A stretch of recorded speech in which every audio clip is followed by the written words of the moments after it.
Hi, we are really excited to have Mayor Jill Swain with us today. Thank you so much for joining us. Absolutely, I'm thrilled to be here. We hear you've got some exciting news that maybe you'd like to share with us. Yes, I know that you're talking about our downtown project, downtown revitalization project. Just 2 days ago, we had the groundbreaking ceremony. It will be a revitalization of our downtown, which has traditionally been the hub of any small town. But this will also house the very first flagship Discovery Place Kids Museum. And I'm absolutely thrilled about that. Well, I've been waiting for something like that for a long time. Oh, good. So it's wonderful. I'm so excited to hear that. I have to say, when Discovery Place Kids, they did their blast off about a month ago. Right. And for me, it was the epitome of what we're going to see for downtown.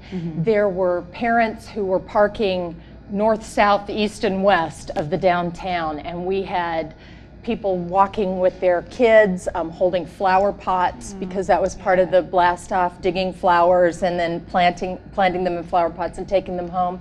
We had parents with kids in strollers walking from every direction, and there was just so much vibrance going on in the town center, and I think that's what we're going to see when it's all built out.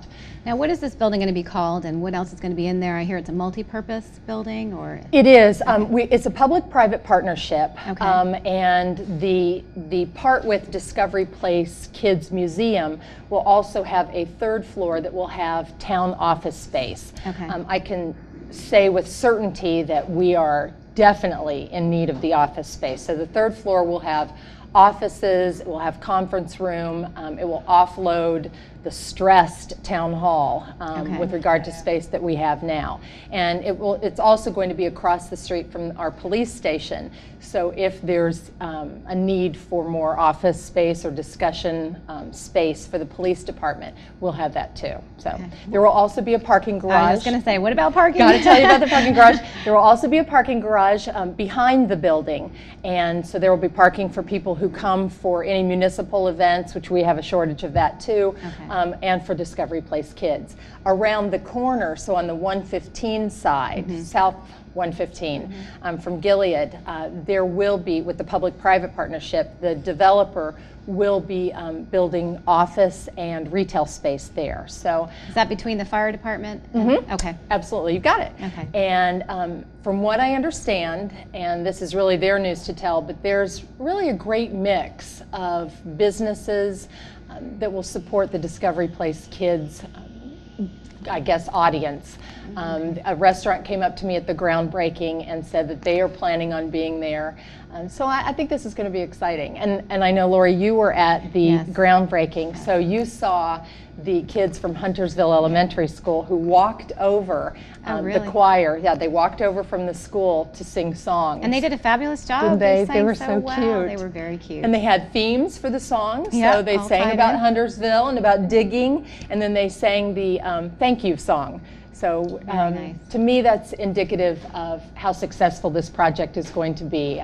The kids are ready, parents are asking about it, and Huntersville has a very strong history, I think, with families who firmly believe in educating their children. So this goes hand in hand with our demographics, Yeah, really. that's terrific. And also having additional office space in the downtown is going to mean a lot in terms of businesses that are there to cater to that, restaurants and people stopping in after work to do their dry cleaning and all kinds of things. That's exactly it. And if we think even further ahead, we are a block away from the rail line.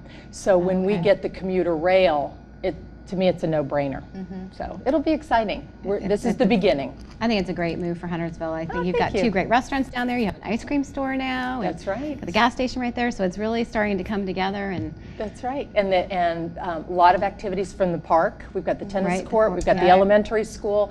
And if you saw the painted boards, construction boards on that corner, a lot of the school kids are invested in this project too. And that's important to me, to get the whole community involved. So I'm thrilled. Yeah, Absolutely that's thrilled. great.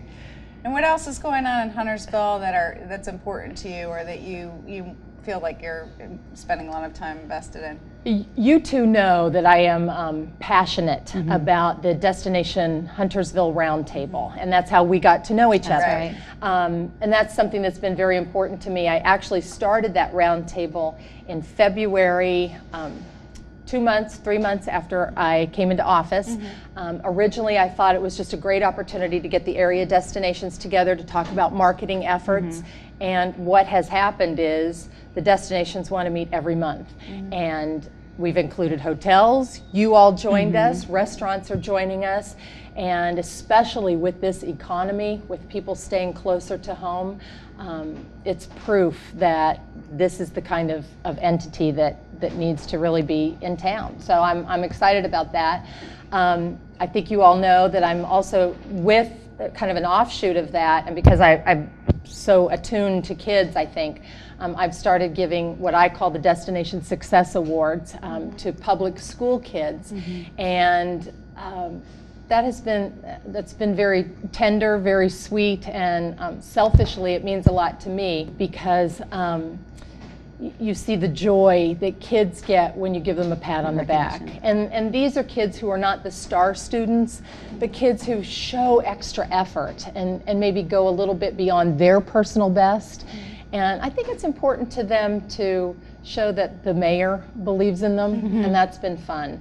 Also, I have been working with Charlotte-Mecklenburg Schools and Presbyterian Hospital on developing a pilot program for health and wellness in our public schools. And it's very exciting. Very much needed. Well, we've got a community hospital. They're ready to invest in our children and start from kindergarten to 12th grade and talk not only about diet and healthy eating and physical fitness, but self-esteem and drugs and steroids. And I think that's where we should be.